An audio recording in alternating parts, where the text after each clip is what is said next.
Today I'm going to show you how you can honor the most ancient of beings in a way that provides food, fiber, fuel, and medicine for your kin and kith. Hey there, you beautiful heathen. Welcome to Iowa's Initiations. I'm your host, Matt Sargent. It's a sunny day. We're out in the garden, and we're going to be talking about Ymir. As I'm sure you're aware, Ymir is the first being in our cosmology. He was born in the Ginnungagap. He's the ancestor to Besla, the mother of Vili and Odin.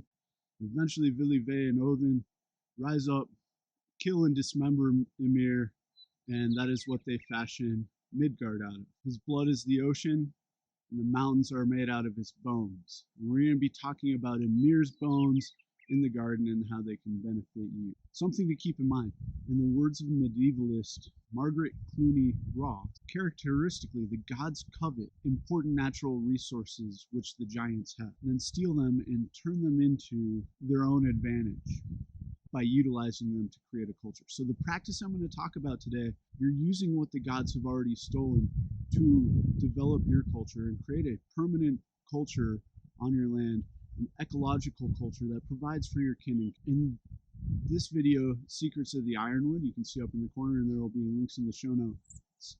I highlight the importance of finding a balance between energies of the Aesir, the Vanir, and the Jotun in your heathen spiritual tradition.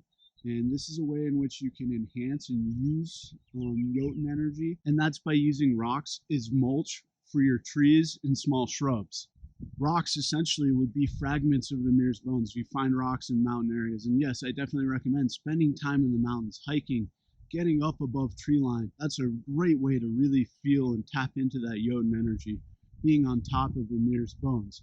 But sadly, we don't all have access to mountains like that or time to do that. But if you have and utilize these rocks in your garden as mulch, not only do they really benefit your garden, but it gives you a way to be mindful and hold space for Ymir and the rest of the Jotun that descended from him. The other cool thing about that is I mentioned using it specifically for trees and or shrubs. Oftentimes when you get a tree with a root ball, you're supposed to stake it.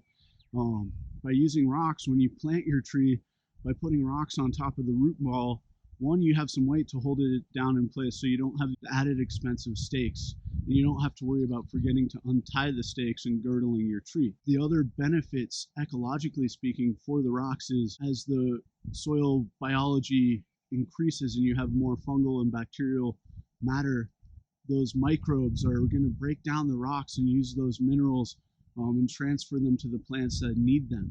It's also a great way to provide habitat for all sorts of critters, frogs, snakes, things that might come in and eat your garden pests. Other benefits of strategically placing rocks, maybe not necessarily using them as rocks, is you can create heat traps.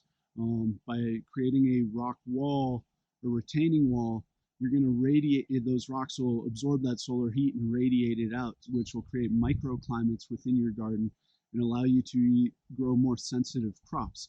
If you put a large rock into a small pond, and I'm all about ponds and catching and storing water, by placing a big rock in that water, the rock will warm up with the heat of the day and then also transfer to that water, help that water thaw out quicker after winter, etc. So by utilizing what the gods created out of Ymir and holding space for Ymir, you're bringing practical benefits into your garden. Not only that, but since rocks are made from Ymir's bones, they're fragments of Ymir's bones, you're bringing in a very powerful Magan into your garden, which will directly benefit your kin